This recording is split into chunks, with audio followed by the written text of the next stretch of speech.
শয়তানের মিশন হচ্ছে আমাদেরকে হতাশ বানানো। মুমিনের ডিকশনারিতে হতাশা নেই। আমাদের শান্তির ঘুম কেড়ে নিছে এই ডিভাইস। আল্লাহর দেয়া ফিতরাতকে ধ্বংস করার সবচেয়ে জঘন্যতম এই নতুন যে আইডিওলজি, এটা হচ্ছে ট্রান্স। আমাদের বোনদেরকে প্ররোচিত মালতু লাকুম দীনাকুম ওয়া আতমামতু আলাইকুম নি'মাতি ওয়া রাদিতু লাকুমুল ইসলাম দীনা। সাদাকাল্লাহুল আযীম। আপনারা খুব চমৎকার সেমিনারের একটা টপিক নির্ধারণ করেছেন যে আধুনিক যুগে ইসলামিক লাইফস্টাইল। শুরুতে আমি ইসলামিক লাইফস্টাইল বলতে আসলে কি বোঝায় এই আইডিয়াটাকে, কনসেপ্টটাকে ক্লিয়ার করে আমি আমার মূল আলোচনায় যাব ইনশাআল্লাহ বিইذনিল্লাহ। খুব সহজে যদি বলি, ইসলামিক লাইফস্টাইল হচ্ছে যে লাইফস্টাইল কোরআন সুন্নাহ থেকে উৎসারিত এবং যে লাইফস্টাইল হচ্ছে এন্ডোর্সড বাই ইসলাম, যে লাইফস্টাইল আমাদের প্রিয় নবী মুহাম্মদুর রাসূলুল্লাহ সাল্লাল্লাহু আলাইহি ওয়া আলিহি ওয়াসাল্লাম তিনি নিজে লিড করে দেখিয়েছেন আমাদেরকে। এটাই হচ্ছে ইসলামিক লাইফস্টাইল। আই রিপিট, যে লাইফস্টাইল কোরআন সুন্নাহ থেকে উৎসারিত, যেই লাইফস্টাইলকে ইসলাম এন্ডোর্সড করে এবং যে লাইফস্টাইল আল্লাহ রাসূল সাল্লাল্লাহু আলাইহি ওয়া আলিহি ওয়াসাল্লাম আমাদেরকে তিনি লিড করে দেখিয়েছেন। এটা একটা কমপ্লিট প্যাকেজ, একটা হোলিস্টিক প্রজেক্ট। এখানে কাটছাট করার সুযোগ নেই, মানে পিক অ্যান্ড চুজ করার সুযোগ নেই। আমার পুরো জীবনটাকেই ইসলামে অনুশাসন দিয়ে যদি আমরা পরিচালিত করি, ইসলামের ছাঁচে যদি সাজাই, সেটা হবে ইসলামিক লাইফস্টাইল। এখানে পিক অ্যান্ড চুজের কোনো সুযোগ নাই। মানে মুসলিম হইলে পার্ট টাইম মুসলিম হওয়া যায় না, ফুল টাইম মুসলিম হইতে হয়। মানে জীবনের প্রতিটা অঙ্গনে ইসলামকে আমাদের প্র্যাকটিস করতে হবে, কারণ আমরা জানি ইসলাম মানে হচ্ছে complete submission to the order of Allah, to the wish of Allah. কোনো যদি, কিন্তু, তবে ছাড়া আল্লাহর আদেশের সামনে নিজেকে উজাড় করে দেওয়ার নাম হচ্ছে ইসলাম। আই রিপিট, আমি আবারও বলছি, কোনো যদি, কিন্তু, তবে ছাড়া আল্লাহর অর্ডারের সামনে নিজেকে সঁপে দেওয়ার নাম কি? ইসলাম। সবাই বলুন তো, আল্লাহর আদেশের সামনে কোনো যদি, কিন্তু, তবে ছাড়া নিজেকে সাবমিট করা, এই সাবমিসিভ অ্যাটিটিউডের নাম কি? সবাই বলুন তো।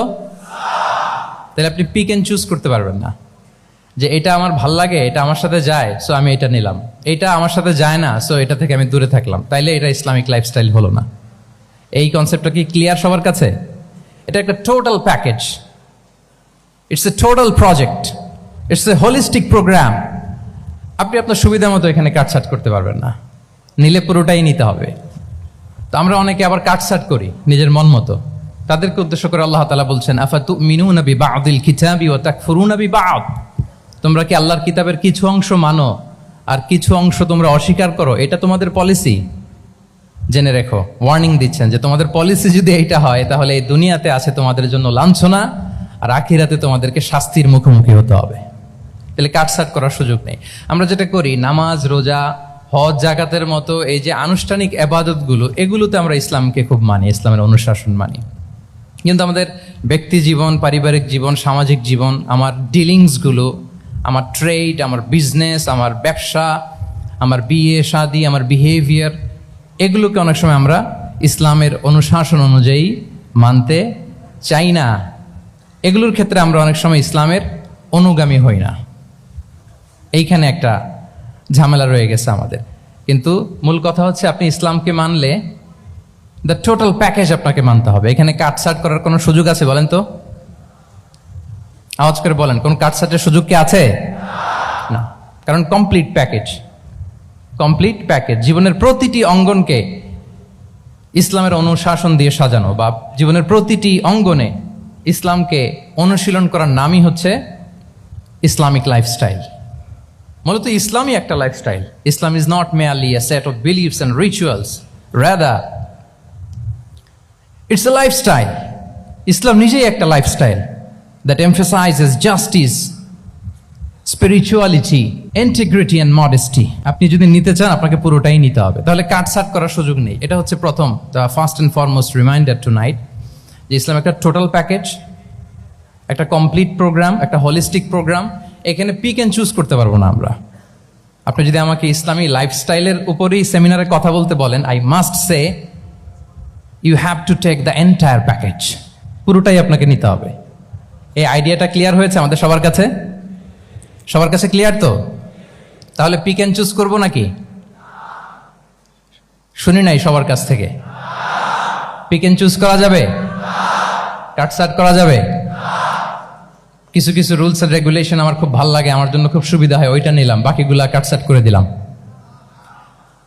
তার মানে সহজভাবে পার্ট টাইম মুসলিম হওয়ার কোনো সুযোগ নেই, হলে ফুল টাইম হতে হবে। কাস্টমাইজড ইসলামের কোনো সুযোগ নেই, টোটাল প্যাকেজটাকে আমার অ্যাডাপ্ট করতে হবে। এটা হচ্ছে ইসলামিক লাইফস্টাইল। তো আজকের এই সেমিনারে আমি কিছু ট্রেটস বা the core values of Islamic lifestyle আপনাদের সাথে শেয়ার করবার চেষ্টা করব, যাতে করে ব্যাপারটা আরও ক্রিস্টাল ক্লিয়ার হয় যে আসলে what is Islamic lifestyle all about, আসলে এটা কি, কিভাবে এটা আমরা অ্যাডাপ্ট করব, কিভাবে এটার সাথে নিজেকে খাপ খাওয়াবো, কিভাবে এটা আমরা প্র্যাকটিস করব। তাহলে প্রাথমিক কথা অলরেডি ডান, যে কাটছাট আমরা করব না, পিক অ্যান্ড চুজ করবো না, টোটাল প্রোগ্রামটাই আমরা নেওয়ার চেষ্টা করব। তো এখন আমরা কিছু কোর ভ্যালিউজের কথা বলবো, যেগুলো দিয়ে ইসলামিক লাইফস্টাইলের মূল ধরনটা আমাদের কাছে ক্লিয়ার হবে। ইসলামিক লাইফস্টাইলের কথা যদি আমাদেরকে বলতে হয়, প্রথম যেই ট্রেট, যে ক্যারেক্টারিস্টিক্স বা ভ্যালিউর কথা আমাকে বলতে হবে, সেটা হচ্ছে দ্য কনসেপ্ট অফ হালাল and haram. If there is no halal and হারাম, there is no Islamic lifestyle, for sure I am telling you. যদি হালাল হারাম না থাকে, এটা যদি আমরা মেনটেন না করি, এটা কোশ্চিনকালেও ইসলামিক লাইফস্টাইল হবে না। আপনাকে হারাম থেকে যোজন যোজন দূরে থাকতে হবে, আর হালাল দিয়ে জীবনটাকে সাজাতে হবে। কারণ যেখানেই হালাল সেখানেই বারাকা। রিপিট, আমি আবারও বলছি, যেখানেই হালাল সেটার মধ্যে কি হারামে কোনো বারাকা আছে? হারামে আছে অস্থিরতা, সাময়িক উন্মাদনা, এর ভেতরে বারাকা নাই। হালালের ভেতরে আল্লাহ তাআলা বারাকা ঢুকিয়ে দিয়েছেন। আচ্ছা আপনারা বলুন তো, গরুর গোশত খাওয়া এটা হালাল না হারাম? হালাল। কুকুরের গোশত খাওয়া হালাল না হারাম? আচ্ছা, গরু বছরে বাচ্চা দেয় কয়টা? গাভী? আচ্ছা একটা। কুকুর দেয় কয়টা? কয়টা? 7টা, 8টা, 10টা? ফ্যামিলি প্ল্যানিং নাই তো? দেদারসে দিচ্ছে। আচ্ছা, গরু হালাল, কুকুর হারাম। গরু বাচ্চা দেয় কয়টা? কুকুর দেদারসে দিচ্ছে। তারপরেও বলেন, আমাদের এই যে বাংলাদেশে আমাদের কুরবানির ঈদে লক্ষ লক্ষ গরু জবাই হয়, বিয়ের অনুষ্ঠানগুলোতে এত গরুর গোশত আমরা খাই, আর প্রতিদিনের চাহিদা মেটানোর জন্য তো কত গরু কোরবানি করা হয়। এরপরেও বলেন, বাংলাদেশে গরু বেশি না কুকুর বেশি? সবাই বলেন, গরু বেশি না কুকুর বেশি? কারণ কি? হালাল। কারণ কি? এই হালালে বরকত ঢুকিয়ে দিয়েছে কে? তাহলে if there is no concept of হালাল অ্যান্ড হারাম, there is no Islamic lifestyle. প্রথম core value of Islamic lifestyle হচ্ছে আপনাকে হালাল দিয়ে আপনার জীবনকে সাজাতে হবে। লা ইয়াদখুলুল জান্নাতা জাসাদুন গুযিয়া বিল হারাম। হারাম খেয়ে বর্ধিষ্ণু যে দেহ, সে দেহ আল্লাহর জান্নাতে প্রবেশ করবে না। মানে whatever you consume, it should be halal. এটা হালাল হইতে হবে। শুধু যেটা আপনি খাচ্ছেন এটাই না, কুলু মিম্মা ফিল আরদি হালালাম তাইয়্যিবা, আল্লাহ তাআলা বলেছেন যেটা কনজিউম করবো হালাল হবে, হালাল হতে হবে। তো এটা শুধু এত ন্যারো কনসেপ্ট না, আপনার জীবনের সবটাই হালাল হতে হবে। ইউর ফুড শুড বি হালাল, ইউর ড্রিঙ্ক শুড বি হালাল, ইউর ইনকাম শুড বি হালাল, ইউর ফ্যাশন শুড বি হালাল, ইউর এন্টারটেইনমেন্ট শুড বি হালাল। সব কিছু হালাল হইতে হবে। আমরা অনেকে যে ভুলটা করি, আমরা খাওয়ার ক্ষেত্রে শুধু হালাল খুঁজি, এরকম অনেকে করে, কিন্তু অন্যান্য ক্ষেত্রে হালাল হারামের বাজ বিছান নাই। আমি একটা উদাহরণ প্রায়ই দেই, দেখবেন যে আমাদের বাংলাদেশের সরকারি অফিসগুলোতে তো ঘুষ চলে নাকি? আল্লাহ ঘুষ থেকে এই জাতিকে তুমি হেফাজত করো। আচ্ছা, দেখবেন যে আমাদের বিভিন্ন সরকারি অফিসগুলোর মুসলিম কর্মকর্তারা, তারা ওয়াইন খায় না। আমি দেখেছি, থাইল্যান্ডে গিয়েছে, চায়না গিয়েছে অফিসের কাজে, ওখানে হালাল রেস্টুরেন্টগুলো খোঁজে, কারণ মুসলিম, তার হালাল খাইতে হবে। তো সে ওয়াইন খায় না, পর্ক খায় না, কারণ ইসলামে এটা হারাম। আবার অনেক হিন্দু কর্মচারী, সে আবার গরুর গোশত খায় না, কারণ কি তার ধর্মে ওইটা হারাম। কিন্তু এই মুসলিম কর্মচারী, হিন্দু কর্মচারী দুইজনের নির্বিশেষে মাশাআল্লাহ ঘুষ খায়।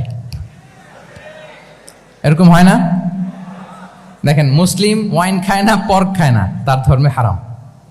আমার হিন্দু ভাই গরুর গোশ খায় না, এটা তার ধর্মে হারাম। কিন্তু ঘুষ আবার দুই ধর্মে হালাল নাকি? হ্যাঁ, হালাল না। তার মানে ওই যে pick and choose, you got the point, right? Pick and choose করেছে যে আমার ধর্মের এই এই নিয়ম আমি মানবো, কারণ এটা আমার জন্য খুব ফ্লেক্সিবল, এটা খুব ভালো লাগে। কিন্তু যেটা কঠিন হয়ে যাচ্ছে, যেটা তার বিরুদ্ধে দাঁড়াচ্ছে, ওইটা সে মানে না। তাহলে পিক এন্ড চুজ করার কোনো সুযোগ আমরা আমাদের গোটা জীবনকে হালাল দিয়ে সাজাইতে হবে, তাহলে your lifestyle will be Islamic lifestyle. এই কথাটা কি বুঝতে পেরেছেন? তাহলে ইউর ফুড শুড বি হালাল, ইউর ড্রিঙ্ক শুড বি হালাল, ইউর ফ্যাশন শুড বি হালাল, ইউর ইনকাম শুড বি হালাল, ইউর এন্টারটেনমেন্ট শুড বি হালাল, even your relationship should be হালাল। ব্যাপার কি? এটার এত আওয়াজ বেড়ে গেল।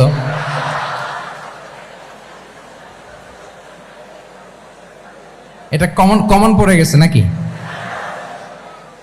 আচ্ছা বলেন, হালাল রিলেশনশিপ কোনটা বলেন? এই যে, এই তো আসল জায়গায় হাত দিছি বোধহয়। আমাদের শিক্ষার্থী বন্ধুদের মধ্যে বিবাহিত আছি আমরা? হ্যাঁ, কারা কারা আছি দেখি তো। মাশাআল্লাহ, মাশাআল্লাহ, ঠিক আছে, ঠিক আছে। আমাদের বোনরা উপরে আছেন, মাশাআল্লাহ, অনেকে হাত তুলেছেন, আলহামদুলিল্লাহ। এই তো আমাদের যারা হাত তুলছেন তাদের জন্য একটা তাকবীর দেই আমরা, আল্লাহু আকবার। এই যে আপনারাই বলেছেন, আমার কোনো লিগ্যাল অপিনিয়ন দেওয়ার প্রয়োজন হচ্ছে না, যে হালাল রিলেশনশিপ হচ্ছে বিয়ে। তাহলে বিয়ের বাইরে যদি আমার কোনো রিলেশনশিপ থাকে, হালাল না হারাম?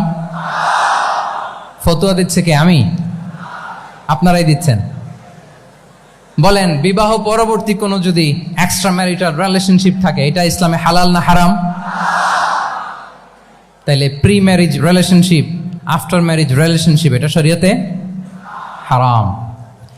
তো এই হারাম যদি আমি এই হারামের সাথে যদি নিজেকে জুড়ে দেই, তাহলে আমার লাইফস্টাইল এটা ইসলামিক লাইফস্টাইল হতে পারে না। আমরা বিয়ের মতো পবিত্র বন্ধনের মধ্য দিয়ে আমরা আমাদের দাম্পত্য জীবনকে উপভোগ করব। আল্লাহ তৌফিক দান করুক। এই যে অনেকে হাত তুলে ফেলছে, মাশাআল্লাহ, তার মানে সেকেন্ড ইয়ারে আছে, ফার্স্ট ইয়ারে আছে, থার্ড ইয়ারে আছে, আলহামদুলিল্লাহ, হালাল রিলেশনশিপে তারা গিয়েছে, মাশাআল্লাহ। তাহলে হালাল এন্ড হারামের ব্যাপারে যদি আমরা বলি, আমাদের পুরো জীবনের প্রতিটি অঙ্গন আমরা হালাল দিয়ে সাজাবো। কি বলেন? পারা যাবে তো ইনশাআল্লাহ? হারামের সাথে আমাদের কোনো সম্পর্ক আছে? হ্যাঁ, আমরা সবকিছু হালাল দিয়ে সাজাবো তো? হারামকে আমরা না বলে দিব না, নো। আজকের এই জহির রায়হান মিলনায়তনের এই হলরুম থেকে হারামকে আমরা লাল কার্ড দেখাই দিলাম। কি বলেন? হারামকে আমরা নো বলবো, আওয়াজ করে বলুন নো। ওকে, নো টু হারাম। তাহলে দ্য কনসেপ্ট অফ হালাল এন্ড হারাম আশা করি আমাদের কাছে ক্লিয়ার। আমরা হালাল দিয়ে নিজেদের জীবনকে সাজাবো, হারামের সাথে আমাদের কোনো সম্পর্ক নাই। তাহলে একটা ট্রেট আমরা শেয়ার করলাম, একটা কোর ভ্যালু শেয়ার করলাম, যে আমরা যদি হালাল মেনটেন করতে পারি আমাদের জীবনে, এটা হচ্ছে one of the core values of Islamic lifestyle. 2 নম্বর হচ্ছে, ইসলামিক লাইফস্টাইলটা বেসিকলি এটা একটা প্রোডাক্টিভ লাইফস্টাইল। ইসলামী লাইফস্টাইল আমাদেরকে প্রোডাক্টিভ হতে উদ্বুদ্ধ করে। আপনার দিন শুরু হবে অনেক সকালে, প্রোডাক্টিভিটি নিয়ে অনেক লম্বা আলোচনা করা যেতে পারে। আমি ছোট্ট একটা পয়েন্ট যদি আজকের এই হলরুমে শেয়ার করি প্রোডাক্টিভিটি নিয়ে, যে ইসলামিক লাইফস্টাইল হচ্ছে আপনি একেবারে সকাল সকাল আপনার দিন শুরু করবেন। Early to bed and early to rise makes a man healthy wealthy. সবাই তো শিখেছি এটা, যে আগে আগে ঘুমোতে যাও, আগে আগে ঘুম থেকে জাগো, তুমি ধনী হবে, তারপর তুমি প্রজ্ঞাবান হবে, তুমি সুস্বাস্থ্যের অধিকারী হবে। এটা হচ্ছে ইসলামিক লাইফস্টাইলের একটা কোর ভ্যালিউ। সকাল সকাল দিন শুরু করা, মানে সানরাইজের আগে আমার সকাল শুরু হবে। কাজী নজরুলের যে কবিতা, সূর্যি মামা জাগার আগে উঠবো আমি জেগে, পড়েছি আমরা সবাই, কিন্তু হয়তো মানা হয় না। তো এই যে সকাল সকাল ঘুম থেকে ওঠা, এটা যদি আপনার মধ্যে না থাকে, এটা ইসলামিক লাইফস্টাইল হতে পারে না। You must be a morning person. সকাল সকাল উঠতে হবে। আপনার সময় এমনভাবে মেনটেন করবেন আপনি, যে সকাল সকাল ফজরের পর থেকে আপনি অ্যাক্টিভ। তার মানে you have to wake up early, you have to sleep early. একজন মর্নিং পারসন যদি না হন, এটা ইসলামিক লাইফস্টাইল হবে না। এর কারণ আল্লাহ রাসূল সাল্লাল্লাহু আলাইহি ওয়া আলিহি ওয়াসাল্লাম আমাদেরকে সকালে জেগে থাকার ব্যাপারে ইন্সপায়ার করেছেন, এবং তিনি দোয়া করেছেন এই উম্মার জন্য স্পেশালি, যে এই সময়টা এটা full of baraka, full of blessings. তিনি দোয়া করেছেন, আল্লাহুম্মা বারিক লি উম্মতি ফি বুকুরিহা।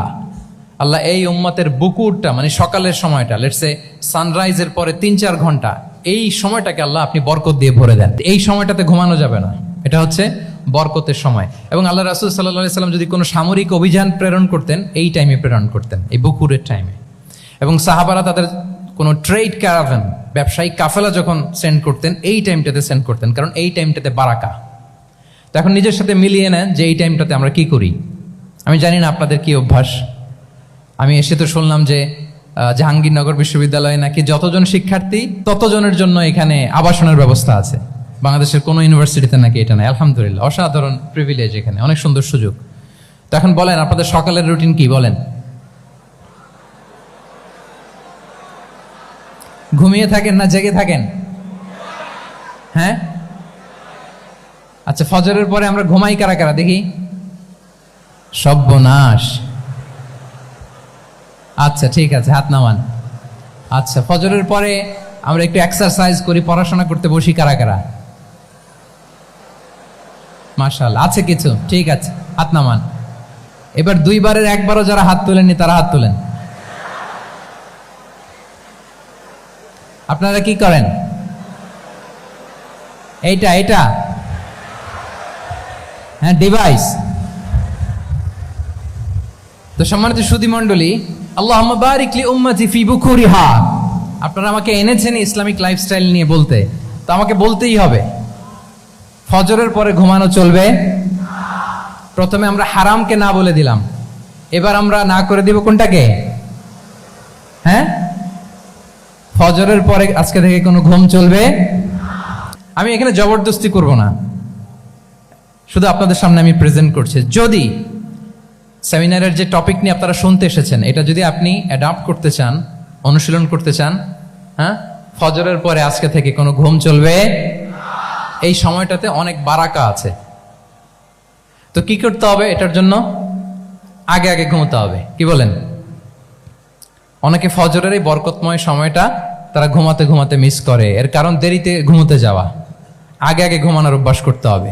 কিন্তু আগে তো ঘুম আসে না, তাই না? এই যে ডিভাইস আমাদেরকে ঘুমাতে দেয় না, আমাদের শান্তির ঘুম কেড়ে নিছে এই ডিভাইস। এই ডিভাইস অ্যাডিকশন, স্ক্রিন আসক্তি, এই স্ক্রিন আসক্তি আমাদের শান্তির ঘুমকে কি করেছে? কেড়ে নিয়েছে। আল্লাহ তাআলা রাতকে বানিয়েছেন ঘুমের জন্য। ওয়াজআলনা লাইলা লিবাসা। লিবাস মানে আবরণ। আমি রাতকে বানিয়েছি পোশাকের মতো আবরণ করে, যে আবরণ রাত্রিবেলা নিঝুম নিঝুম নিস্তব্ধ অন্ধকার দিয়ে ছেয়ে দেয়। ফলে মেলাটিন নামে একটা হরমোন নিঃসরিত হয়, আমাদের ঘুম ঘুম ভাব আসে। ঘুমের জন্য আল্লাহ তৈরি করেছেন রাতকে। এরপরে আল্লাহ তাআলা বললেন ওয়াজআলনা নাহারা মাআশা, আর দিনকে বানিয়েছি আমি প্রাণ চঞ্চল করে। দিনে আমরা কাজ করব, তাহলে রাতে আগে আগে ঘুম, আর দিনের বেলা আল্লাহ তাআলা আমাদেরকে কাজ করার জন্য সৃষ্টি করেছেন। কিন্তু এই সাইকেলটাকে আমরা ঘুরাই ফেলছি। রাতে যত দেরি করে আপনি ঘুমাবেন, সকালে ঠিক তত দেরি করে আমাকে উঠতে হয়, ঠিক কিনা বলেন? তাহলে ফজরের পর বকুর পিরিয়ড অফ টাইমটাকে কাজে লাগাতে হলে রাতে আমাদেরকে আগে ঘুমাতে যেতে হবে। রাতে কি করতে হবে? আগে ঘুমোতে যেতে হবে। তাহলে এক নম্বরে কি বললাম? কনসেপ্ট অফ হালাল এন্ড হারাম। 2 নম্বরে বললাম প্রোডাক্টিভিটি। ইসলামিক লাইফস্টাইল হচ্ছে একটা প্রোডাক্টিভ লাইফস্টাইল। এটা মেনটেন করতে হলে প্রোডাক্টিভিটির অনেক কথা। একটা কথা হচ্ছে সকাল সকাল আপনার দিন শুরু করুন। কি পাওয়া যাবে তো ইনশাআল্লাহ? সবাই একসাথে পড়ে ইনশাআল্লাহ। এই যে আমাদের দেরি করে রাতে ঘুম আসে, স্ক্রিন আসক্তি, এই ডিভাইস আমাদের আরামের ঘুম কেড়ে নিছে কেন জানেন? এর কারণ হচ্ছে আল্লাহর দেয়া যে ফিতরাত, এই ফিতরাতকে আমরা উল্টে দিয়েছি। ফিতরাত শব্দটার সাথে আপনাদের পরিচয় আছে? হ্যাঁ, the innate characteristics of a human being. একটা মানুষের যে ক্যারেক্টারিস্টিক্স, যে ইননেট স্বভাব দিয়ে আল্লাহ তাআলা তৈরি করেছেন, নেচার, এটাকে আরবিতে বলে ফিতরাত। এই ফিতরাতের বিরুদ্ধে কিছু করা যাবে না। ইসলামিক লাইফস্টাইল হচ্ছে ফিতরা বেসড লাইফস্টাইল। ফিতরাতাল্লাহিল্লাতী ফাতারান নাস আলাইহা লা তাবদীলা লিখালকিল্লাহ। আল্লাহর প্রকৃতির অনুসরণ করো, যে প্রকৃতি দিয়ে তিনি মানুষকে সৃষ্টি করেছেন। আর আল্লাহর সৃষ্টি কাঠামোর মধ্যে কোনো পরিবর্তন, কোনো বিকৃতি নেই। সুবহানাল্লাহ বিহামদি। তা আমরা এই ফিতরাতকে চেঞ্জ করে দেওয়ার কারণে এই ঝামেলা। আমরা সবাই এই ফিতরাতের উপর জন্মেছি। কুল্লু মাউলুদিন ইউলাদু আলাল ফিতরা ফাআবাওয়াহু ইউহাউবিদানি আও ইউনাসসিরানি আও ইউমাজ্জিসানি। প্রতিটি নিউ বর্ন বেবি তারা ফিতরাতের উপর জন্মায়, মানে নবজাতক সন্তান ইসলামের উপর জন্মায়। কিন্তু বাবা মা তাকে হয় ইহুদি বানায়, নাসারা বানায় বা অগ্নি উপাসক বানায়। তাহলে এই যে ফিতরাত, আল্লাহর দেয়া ফিতরাতকে যখন আমরা চেঞ্জ করেছি, আমাদের জীবন থেকে বারাকা উঠে গিয়েছে। ফিতরাতকে যদি আরো সহজ করে আমি আপনাদেরকে বুঝাই, তাহলে ফিতরাত হচ্ছে যা কিছু স্বাভাবিক, যা কিছু কল্যাণকর, যা কিছু ভালো, তাই ফিতরাত। আই রিপিট, সুপ্রিয় শিক্ষার্থী বন্ধুরা, ফিতরাত হচ্ছে যা কিছু স্বাভাবিক, যা কিছু ভালো, যা কিছু কল্যাণকর, তাই কি? তাই ফিতরাত। এই যে এখন আরবি কোন মাস চলছে বলেন তো? রজব। এই রজব মাসের ২৬ তারিখ দিবাগত রাত্রে আল্লাহ রাসূল সাল্লাল্লাহু আলাইহি ওয়াসাল্লাম ঊর্ধ্ব জগতের একটা ভিজিটে গিয়েছিলেন। আমরা জানি না সবাই? হ্যাঁ, ইসরা মেরাজের কথা আমরা জানি। সো এই মেরাজ রজনীতে আল্লাহ রাসূল সাল্লাল্লাহু আলাইহি ওয়া আলিহি ওয়াসাল্লাম ফিতরাত মানে what is the essence of ফিতরা, এটা বোঝানোর জন্য হাদিসটা আমি শেয়ার করছি। মেরাজে যখন গেলেন, জিবরিল আলাইহিস সালাম ওনাকে 2টা পেয়ালা দিলেন। তিনি বললেন, উচিতু বি ইনাআইন, আমাকে 2টি পেয়ালা দেয়া হলো। ফি আহাদিহিমা লাবান ওয়া ফিল আখারি খামর, এক পেয়ালায় ছিল দুধ, আরেক পেয়ালায় ছিল মদ। ফা আখাযতুল লাবান ওয়া শারিবতু, যখন 2টা অপশন দেয়া হলো, 2টা পেয়ালা, আমি দুধের পেয়ালাটা নিলাম এবং সেটা পান করলাম। তখন জিবরিল আলাইহিস সালাম বললেন, আসাবতাল ফিতরা, মানে you are guided to the fitra, আপনি সঠিকটাই নিয়েছেন, যেটা ফিতরা, যেটা নেওয়া উচিত আপনি ওইটাই নিয়েছেন। তাহলে এখন আরো সহজ হবে, যদি 2টা পেয়ালা দেয়া হয়, একটা মদের পেয়ালা আর একটা দুধের পেয়ালা, তো আমরা নিব কোনটা বলেন? হ্যাঁ, তাইলেই ফিতরা হবে। তাহলে কি হবে? তাহলে যেটা স্বাভাবিক, যেটা কল্যাণকর, যেটা আমাদের জন্য ভালো, সেটা হচ্ছে ফিতরাত। তাহলে মদের পেয়ালা, দুধের পেয়ালা, কোনটা নিব? সবাই নিব তো নাকি? আমাদের রুচির যে দুর্ভিক্ষ চলতেছে, অনেকে মদের পেয়ালাই নিয়ে নিবে, কি বলেন? আচ্ছা না একদল, তারা কি করে? ওইটা চুজ করে ফেলবে। এবার বলেন, আমরা কোন পেয়ালা নিব, মদের না দুধের? আমাদের ঐতিহ্য, আমাদের রুচি, আমাদের মূল্যবোধকে ধ্বংসের যত আয়োজন দরকার সব সেটআপ চারদিকে আছে। আল্লাহর ফিতরাতকে ধ্বংস করে দেওয়ার শয়তানি সব আয়োজন আমাদের চারিদিকে। বাট আপনাকে রাইট থিংটা চুজ করতে হবে। তাহলে রাসূল সাল্লাল্লাহু আলাইহি ওয়াসাল্লামকে দুধ দেয়া হলো, মদ দেয়া হলো, তিনি নিলেন দুধের পেয়ালা। তাহলে এটা হচ্ছে ফিতরাত। এটা কি? ফিতরাত। এভাবে সবকিছু চেঞ্জ করে দেয়া হয়েছে। সবকিছু, আমাদের লাইফস্টাইল চেঞ্জ করে দেয়া হয়েছে, আমাদের ফুড হ্যাবিট চেঞ্জ করে দেয়া হয়েছে, আমাদের খাদ্যাভ্যাসের মধ্যে পরিবর্তন। দেখবেন যে এখন আমরা যা খাই, আগে কিন্তু এটা খাইতাম না। এখন আমরা প্রসেসড ফুড খাই, হ্যাঁ, ফাস্ট ফুড খাই, জেনেটিক্যালি মডিফাইড যে ফুডগুলো আমরা খাই, এরপরে ল্যাব মিট, কত যে ভয়ঙ্কর। আপনারা জেনে থাকবার কথা যে ল্যাবে তৈরি মাংস দেখেছেন নাকি আপনারা? প্রাকৃতিক মাংসের কোনো ছিটে ফোটা নেই, কিন্তু এটা গরুর মাংস হয়ে গেছে, ওইটা মানুষ খাচ্ছে। মানে আমাদের লাইফস্টাইলও করাপ্টেড, আমাদের ফুড হ্যাবিটও করাপ্টেড, আমাদের স্লিপিং সাইকেলটা করাপ্টেড, সব কিছু করাপ্ট করে দেওয়া হচ্ছে। এবং এটার প্রভাব পড়েছে আমাদের শিশুদের মধ্যেও। দেখবেন যে শিশুরা সবজি খেতে চায় না। আমার তো 2 মেয়ে আছে, আমি তো দেখি বাসায়, বা অনেকের কমপ্লেনগুলো আমরা শুনি। আমাদের এখনকার বাচ্চাদেরকে ভেজিটেবলস দিলে খায় না, মাছ দিলে খায় না, অর্গানিক ভালো ভালো খাবার দিলে শাকসবজি খায় না। কি খাবে জানেন? সচেস খায়, সচেস, হটডগ খায়। হ্যাঁ, ওই যে আপনি অর্ডার দিয়ে বার্গার এনে দিবেন, পিৎজা এনে দিবেন, ওইটা খাবে। তারপর ইনস্ট্যান্ট নুডলস খাবে, স্যুপ খাবে, ফ্রোজেন যত মিল আছে এগুলো খাবে, টিনজাত খাবার যেগুলো দীর্ঘদিন সংরক্ষণ করে রাখা হয়। তো বলেন, আজ থেকে 30 বছর আগে আমাদের বড়রা কিংবা আমাদের শিশুরা, আমরা কেউ কি এই খাবার খেয়েছি বলেন তো? আওয়াজ করেন, খেয়েছি কেউ? They changed the entire system. কেন আমরা ইসলামিক লাইফস্টাইল নিয়ে কথা বলছি এখন? কারণ আমাদের পুরো সিস্টেমটাই, আমাদের পুরো ফিতরাতটাই ওরা চেঞ্জ করে দিয়েছে। তারপর ডিভাইস ছাড়া বাচ্চারা খেতে চায় না, কার্টুন দেখে দেখে খাওয়াতে হয় ওদের, কি বলেন? আচ্ছা বলেন তো, আজ থেকে 30 বছর পেছনে ব্যাক টু দ্য হিস্ট্রিতে যদি আমরা যাই, 70-এর দশকে, 80-র দশকে বাংলাদেশের কোন একটা গ্রামের কথা, একটা পল্লীর কথা আপনি একটু চিন্তা করেন তো। রাত 8টার দিকে, 9টার দিকে আপনি ওই গ্রামের কাউকে খুঁজে পাবেন? 70-এর দশকে, 80-র দশকে একটা গ্রামের পরিবেশের কথা যদি চিন্তা করেন, রাত 8টায় সবার কি অবস্থা বলেন তো? আপনি তো ঘুম খুঁজে পান না, আপনার তো ইনসমনিয়া। আমাদের এখন ট্যাবলেট খাওয়া লাগে না ঘুমের জন্য? আমাদের তো ইনসমনিয়া হয়ে গেছে এখন। কিন্তু আজ থেকে বেশি দূরে না, 30 বছর আগের একটা গ্রামীণ পরিবেশের রাত 8টার পরিবেশ হচ্ছে সবাই ঘুম। আমরা তারও 2 বা 3 ঘন্টা পরে ডিনার করব, কিন্তু ওনাদের মাগরিবের আগে বা পরে ডিনার করে ফেলছে, এশার নামাজ পড়েই কি 1-2 জন না, পুরো গ্রাম জামাতে ঘুম, পুরো গ্রাম জামাতের সাথে ঘুম। তো যে লোকটা 8টার দিকে ঘুমালো উঠবে কখন বলেন? রাত 3টার পর ওর ঘুম আসবে? আর হ্যাঁ, ঘুমেরও তো একটা লজ্জা শরমের ব্যাপার আছে, আর কত থাকবে এখানে, কি বলেন? আপনি তো ঘুমাতে যান রাত 2টায়, আর আজ থেকে 30 বছর আগে আমার বাংলাদেশের একটা গ্রামীণ পরিবেশে রাত 8টার দিকে সবাই ঘুম। আমরা এখন যেই টাইমটাতে ঘুমোতে যাই ওই সময় ওনাদের অর্ধেক ঘুম শেষ। ফজরের নামাজ পড়ে আমাদের বাপ চাচারা কি করতো? হ্যাঁ, একটু ব্যাক টু দ্য হিস্ট্রিতে তাকান না। ফজরের নামাজ পড়ে এক বল পান্তা ভাত খাইতো। আমরা তো এখন এতটুক খাইলে আমাদের এটা বার্ন করার জন্য দৌড়াইতে হয় 5 কিলো, জিমনেশিয়ামে যাইতে হয়, কত আয়োজন, কত ওয়ার্কআউট করা লাগে। এক বল কাঁচামরিচ দিয়ে, পোড়ামরিচ দিয়ে ভাত খেয়ে চলে যাইতো ফসল খেতে। দুপুরে আবার এক বল, খাইতে বসলেই এক বল। আমরা সারা মাসে খেতে পারি না এক বল। আচ্ছা, কি খেত? খাওয়ার আইটেমটা দেখেন তো, কোনো ফরমালিন আছে? কথা বলেন। কোনো মেডিসিন ছিল না, একেবারে ফ্রেশ, হ্যাঁ, পিওর অর্গানিক। নিজেদের মাঠ থেকে আনা যে ধান, ঢেকি ছাটার ধান দিয়ে ভাত খেত, বাড়ির পুকুরের মাছ, কোনো ফরমালিন নাই, নিজের চাষ করা সবজি খেত, গোয়ালের দুধ খেত। আমরা অনেকে মনে করি যে আমাদের এই যে সায়েন্স এন্ড টেকনোলজিক্যাল অ্যাডভান্সমেন্টের যুগে আমরা বোধহয় খুব সুখে আছি, আমাদের দাদা পরদাদারা বোধহয় এত সুখ করে যায় নাই।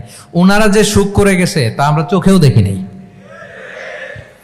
আমার দাদা পরদাদারা যে সুখে লাইফ লিড করেছে তার অর্ধেকও আমরা করতে পারি না। তারাই আসলে শান্তির, সুখের, আনন্দের সময়টা তারা কাটিয়েছে।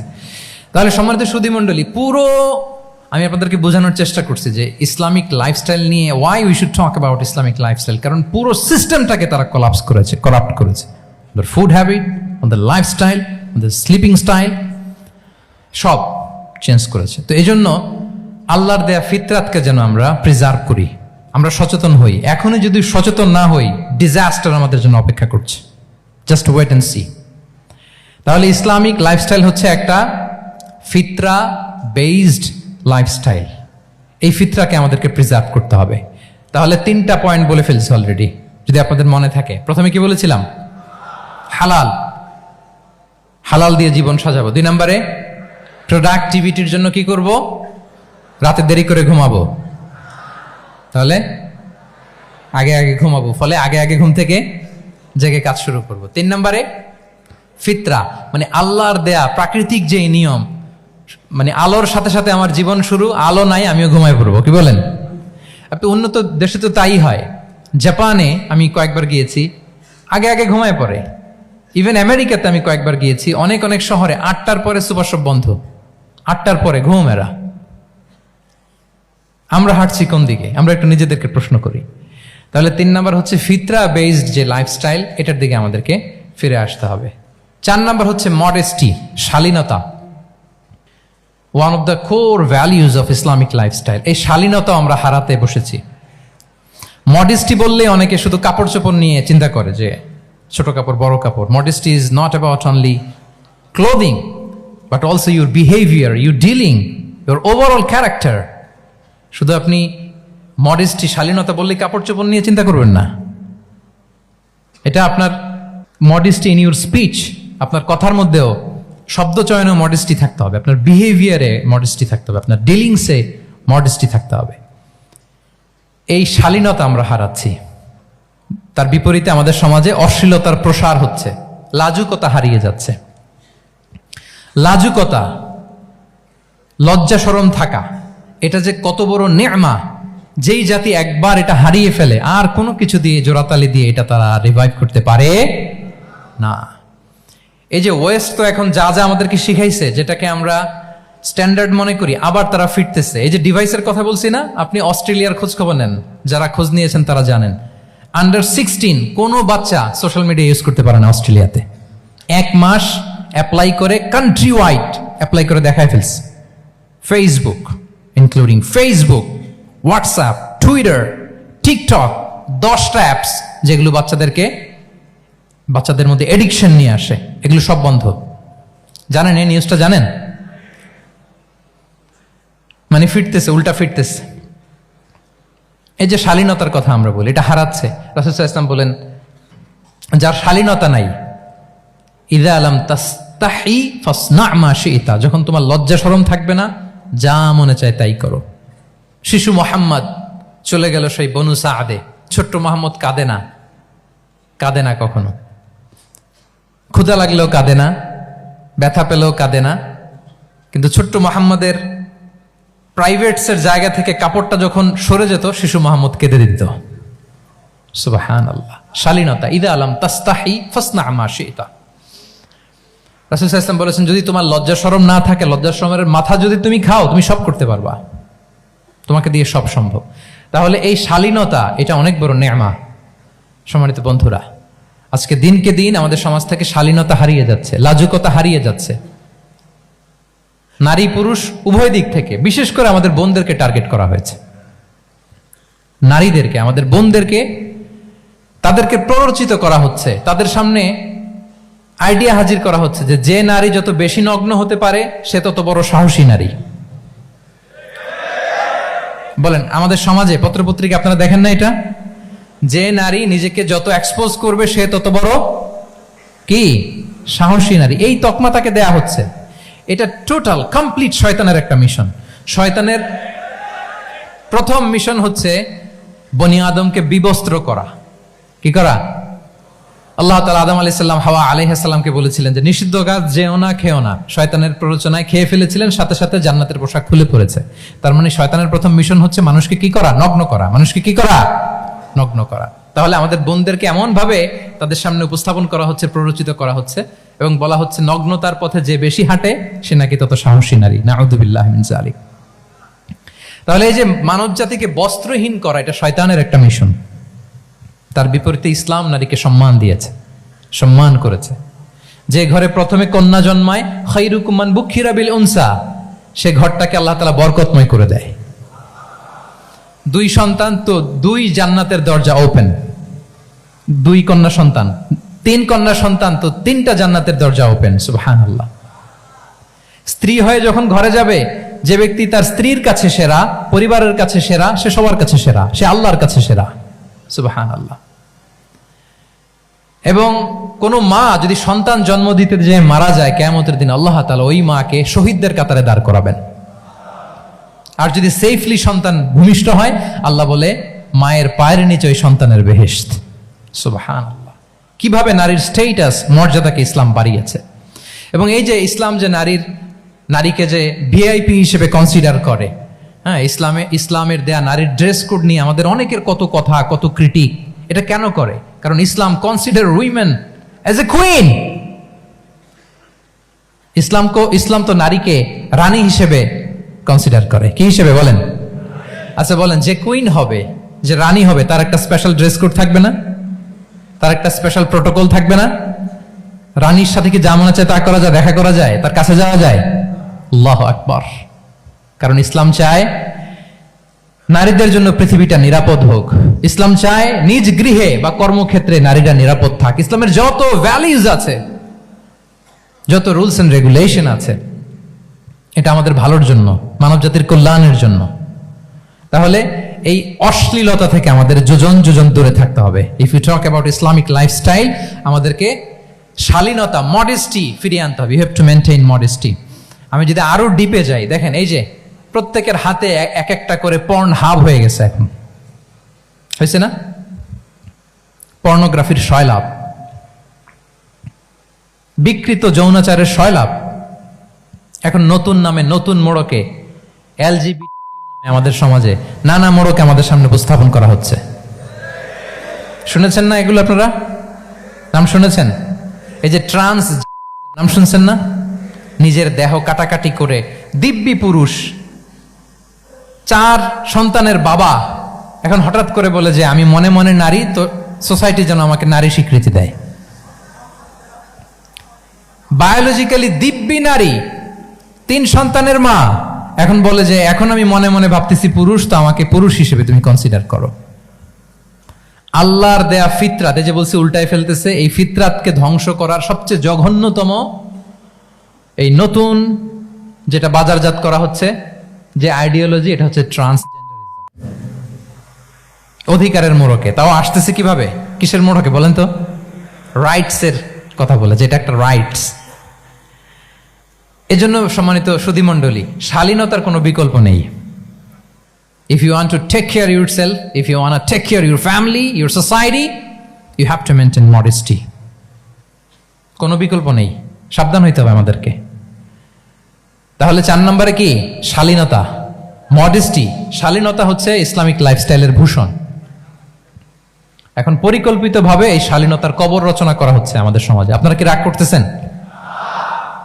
কথা ক্লিয়ারলি বুঝতে পারতেছেন? আমি যদি রয়ে সয়ে কথা বলি তা বুঝতে পারবেন আপনারা? ক্লিয়ারলি মেসেজগুলো আমি আপনাদের সামনে পৌঁছে দিচ্ছি। তাহলে কয়টা গেল? 4টা। হালাল, প্রোডাক্টিভিটি, প্রিজার্ভিং ফিতরা এন্ড ফাইনালি মডেস্টি। 4টা কাভার। 5 নম্বরে হচ্ছে ইসলামিক লাইফস্টাইল যদি আমরা মেনটেন করি, we must have to be optimistic, hopeful, আশাবাদী হইতে হবে। মুমিনের ডিকশনারিতে হতাশা নেই। আমরা হতাশ হই না, আমরা নিরাশ হই না, আমরা ভরসা রাখি এক মহান সত্তার উপর। আওয়াজ করে বলুন, তিনি কে? শয়তানের মিশন হচ্ছে আমাদেরকে হতাশ বানানো। আমি স্টেজে ওঠার আগে সম্মানিত স্যার বলতেছিলেন যে আপনি একটু আশাবাদী করবেন আমাদের নারী শিক্ষার্থীদের ব্যাপারে, আমাদের ছেলে শিক্ষার্থীদের ব্যাপারে। কয়েকটা ইস্যু স্যার বললেন যে কিছু ফ্রাস্ট্রেশন তাদের মধ্যে কাজ করে। আজকে আপনাদের ডিকশনারি থেকে ফ্রাস্ট্রেশনকে একেবারে অমিট করে দিয়ে যাব। বলেন, বিশ্বাসীদের ডিকশনারিতে হতাশা বলে কোনো শব্দ আছে? ফ্রাস্ট্রেশন আছে? কারণ শয়তানের মিশন হচ্ছে আমাদেরকে হতাশ বানানো। কি বানানো? শয়তান আমাদেরকে আশাবাদী করতে চায় না, সে চায় আমরা যেন হতাশ হই। আমি ভুল করেছি, পাপ করেছি, অন্যায় করেছি, তো শয়তান সেই পাপের সাগরে আমাকে হাবুডুবু খাওয়াতে চায়। বলে, আর অনেক ভুল হয়ে গেছে, অনেক দূর তুই চলে এসেছিস, আর আল্লাহ তোকে ক্ষমা করবে না, থাক এখানেই থাক, করতে থাক। এরকম শয়তান টেম্পটেশন দেয়, প্রভোকেশন করে। কিন্তু শয়তান জানে না যে আল্লাহর রহমতের দরিয়া কত বড়। শয়তানের মিশন হচ্ছে আমাদেরকে হতাশ বানানো। আর আল্লাহর বাণী আমাদের হৃদয়ে আশা জাগায়, আশাবাদী করে তোলে। আল্লাহর এই কিতাবের, কোরআনের প্রতিটি আয়াতে পরতে পরতে পাবেন আপনি মোটিভেশন, ইন্সপিরেশন। আল্লাহু আকবার। লা তাহজান ইন্নাল্লাহা মা'ানা।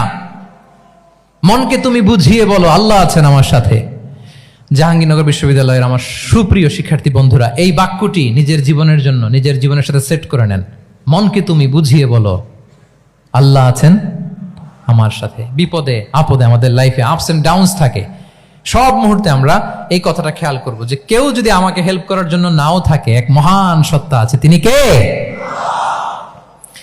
আল্লাহ রাসূল সাল্লাল্লাহু আলাইহি ওয়াসাল্লাম, আবু বকর রাদিয়াল্লাহু তাআলা আনহু গারে সাউরে হিজরতের রাতে লুকিয়ে আছেন। কুরাইশরা খুঁজতেছে, আবু বকর রাদিয়াল্লাহু তাআলা আনহু তটস্থ, না জানি ধরা পড়ে যাই। তিনি বলছেন, কুরাইশরা আমাদের এত পাশ দিয়ে যাচ্ছে, একটু মাথা নিচু করলে দেখে ফেলবে আমাদের। রাসূল সাল্লাল্লাহু আলাইহি ওয়াসাল্লাম বললেন যে ভয় পেও না। আবু বকর, তুমি কি ভেবেছো আমরা এখানে গুহাতে 2 জন? না না, এই গুহায় আমরা 2 জন নই, আমাদের সাথে একজন মহান সত্তা আছে। তিনি কে? আমরা 3 জন এখানে। লা তাহজান ইন্নাল্লাহা মা'ানা। ভয় পেও না, হতাশ হয়ো না, নিশ্চয় আল্লাহ আমাদের সাথে আছেন। আল্লাহ তাআলা সরাসরি কথাটাকে কোরআনে কোট করেছেন যে লা তাহজান ইন্নাল্লাহা মা'ানা। তাহলে সুপ্রিয় বন্ধুরা, এই বাক্যটা আমাদের খেয়াল রাখতে হবে যাদের মধ্যে ফ্রাস্ট্রেশন কাজ করে, যে মনকে তুমি বুঝিয়ে বলো কে আছেন আমার সাথে? আল্লাহ আছেন আমার সাথে। এরকম কোরআনের পরতে পরতে অনেক আয়াত পাবেন। লা তাইয়াসু মির রাউহিল্লাহ ইন্নাহু লা ইয়াইয়াসু মির রাউহিল্লাহি ইল্লাল কওমুল কাফিরুন। আল্লাহর রহম থেকে নিরাশ হয়ো না। কাফিররা ছাড়া কেউ আল্লাহর রহম থেকে নিরাশ হয়? আমি আপনি আমাদের জীবনে কত ভুল করেছি, কত অন্যায় করেছি, কতটাই বা পাপ করেছি। মনে রাখবেন, আমাদের পাপ যত বড় হোক, আল্লাহর রহমতের দরিয়া তার চাইতেও বড়। ইন্না মা'আল উসরি ইউসরা ফাইন্না মা'আল উসরি ইউসরা, and verily with every hardship there is an ease. প্রত্যেক কষ্টের পরেই থাকে স্বস্তি। এই বাক্যগুলো কি আপনাকে মোটিভেশন দেয় না?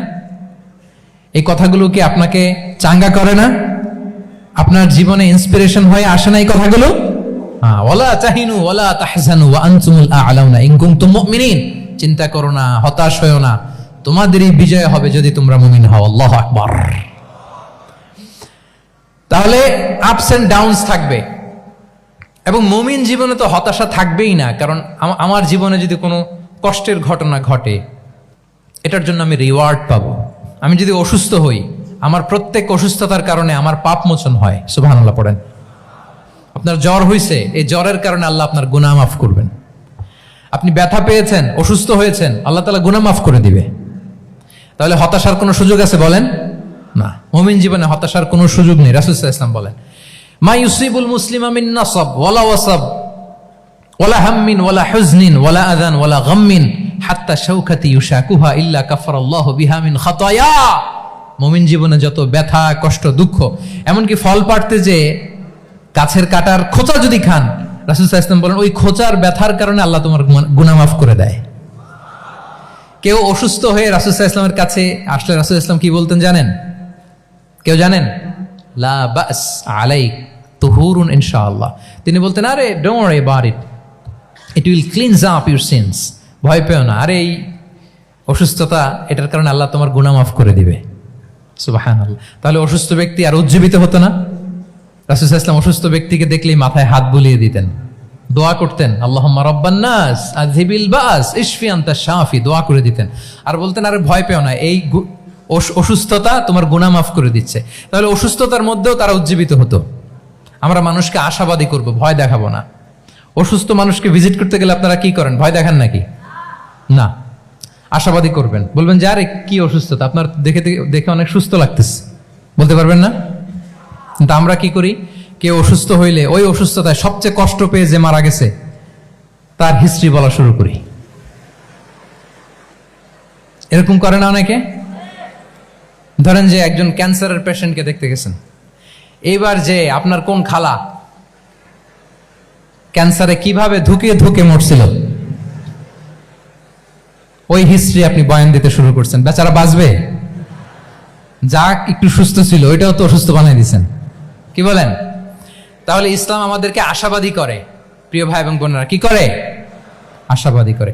আমরা যদি আমাদের কোনো প্রিয়জনকে হারাই, আমরা আশাবাদী হয়েই হারাই, কারণ তাকে আমি চিরকালের জন্য হারাচ্ছি না। আপনি আপনার আব্বাকে হারাচ্ছেন, তো কি হয়েছে? বাপ হারায় তো কাঁদবে নাস্তিক। কি বলেন? নাস্তিকদের তো মরার পরে নাকি আর কিছু নাই। হ্যাঁ, দেখবেন আপনাদের সামনে সামনে অনেক কিছু বলে যে কিছু নাই, যা দেখি না বিশ্বাস করি না। একা একা যখন মৃত্যুর পরে কি হবে চিন্তা করে ওর দম বন্ধ হয়ে আসে। ইসলাম মানুষকে আশাবাদী করে। দেখেন আমরা কত দূর দেখি, কত দূর ভাবি। আমার দাদা মারা গেছে, এটা আমার কোনো টেনশনেরই কারণ না, কারণ আমি সবসময় ভাবি আমার দাদাকে আমি ওপারে যেয়ে পাবো, আমার আব্বাকে আমি হারিয়েছি তো ওপারে পাবো, আমার বন্ধুকে আমি হারিয়েছি, কাছের বন্ধুটা যে আমার জন্য খুব ইন্সপিরেশন ছিল, সাময়িক বিচ্ছেদ এটা আমাদের জন্য, কারণ আমরা ওই জগতে বিশ্বাস করি। আল্লাহু আকবার। তাহলে হতাশা আমাদের ডিকশনারিতে আজকে থেকে রাখা যাবে। ইসলামিক লাইফস্টাইল যদি মেনটেন করতে চান, you have to be optimistic. Clear কথাটা?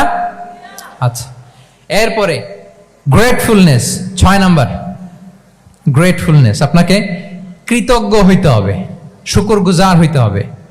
আমরা অনেকে কমপ্লেইন করি খুব বেশি, না এটা ভুল। সম্মানিত সুধী মণ্ডলী, be grateful with what you have. যা আছে এটা নিয়ে শুকরগুজার হন, আপনার জীবনটাকে আল্লাহ সুন্দর করবে। তাহলে কমপ্লেইন করব না, আমরা শুকরগুজার হব। রাসূল সাল্লাল্লাহু আলাইহি ওয়াসাল্লাম বলেছেন, তোমার চেয়ে যে খারাপ অবস্থানে আছে তার দিকে তাকাও, যে ভালো আছে তার দিকে তাকিও না। হ্যাঁ, যে ভালো আছে তার মতো আপনি হওয়ার চেষ্টা করবেন। আপনার গোল থাকবে। I am not talking about the goals and plans, your plan and goal should be bigger and bigger. But আপনি ও খুব ধনী, ও খুব ভালো আছে এটা দেখে কষ্ট পাবেন না, কারণ আপনি খেয়াল করেন যে আপনার চেয়ে অনেক খারাপ অবস্থানে আছে অনেকে, ওর দিকে তাকালে দেখবেন যে আপনার আর খারাপ লাগতেছে না। শেখ সাদি রাহিমাহুল্লাহ, বিখ্যাত কবি, নাম শুনেছেন না? ওনার একবার পায়ে দেওয়ার মতো জুতা ছিল না। কি ছিল না? সবাই বলুন, কি ছিল না? জুতা। তো উনি একবার রাস্তা দিয়ে হাঁটতেছেন, হঠাৎ দেখেন এক লোকের 2টা পাই নাই।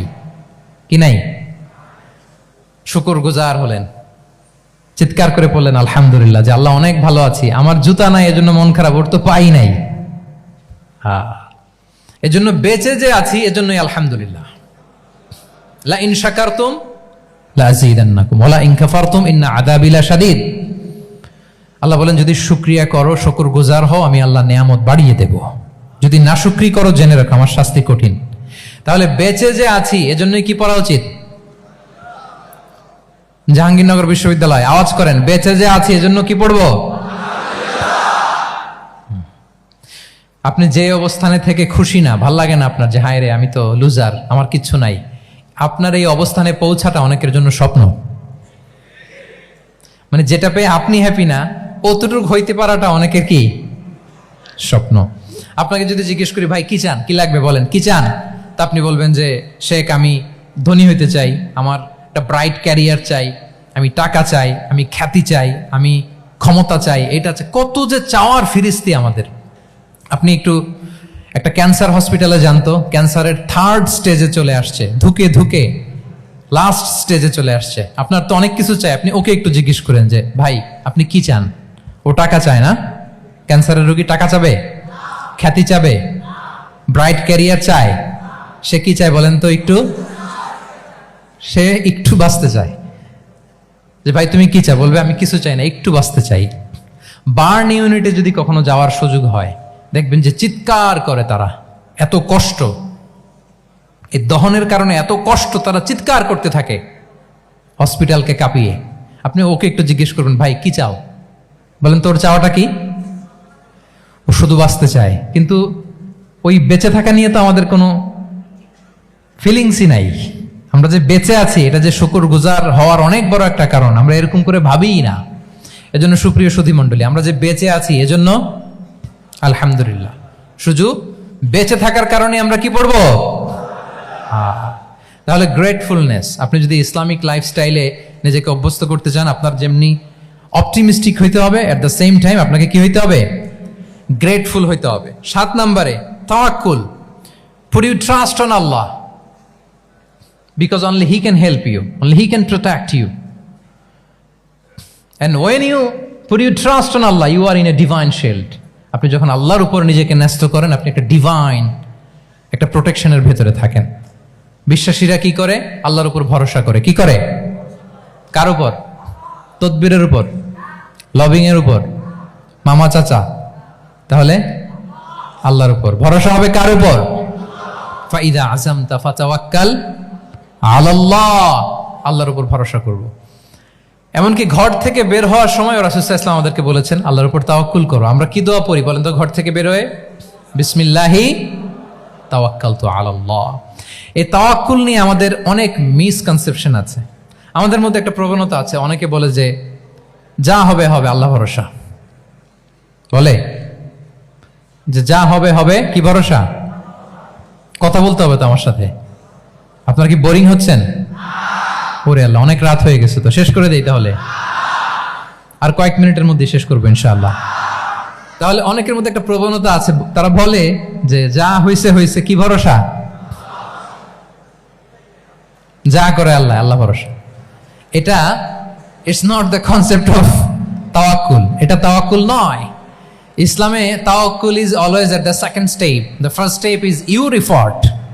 প্রথমে আপনি চেষ্টা করবেন, এরপরে আপনি আল্লাহর উপর তাওয়াক্কুল করুন। কিছু না করে যদি বলেন আমি আল্লাহ ভরসা, এটা আল্লাহ ভরসা হয়েছে? এটা আপনার মন গড়া একটা কথা হয়েছে, কিন্তু এটা তাওয়াক্কুল হয়? আমাদের অনেকে অলসতা, অকর্মণ্যতা, অপারগতা, হীনমন্যতা এগুলোর তাওয়াক্কুল বানায় ফেলাইছে। হাত গুটায় বসে থাকবে, কাজ করবে না, অলস, আর বলে কি আল্লাহ ভরসা। রিজিকের মালিক আল্লাহ, কিছু করবে না আর বলে আল্লাহ ভরসা। প্রিয় ভাইরা, রাসূল সাল্লাল্লাহু আলাইহি ওয়াসাল্লাম তিনি অলসতা, অকর্মণ্যতা, হীনমন্যতা, কাপুরুষতা, ভীরুতা এগুলো থেকে আল্লাহর কাছে পানাহ চেয়েছেন। নিজের সাধ্যের সবটুকুন তিনি করেছেন, তারপরে আল্লাহ ভরসা করেছেন।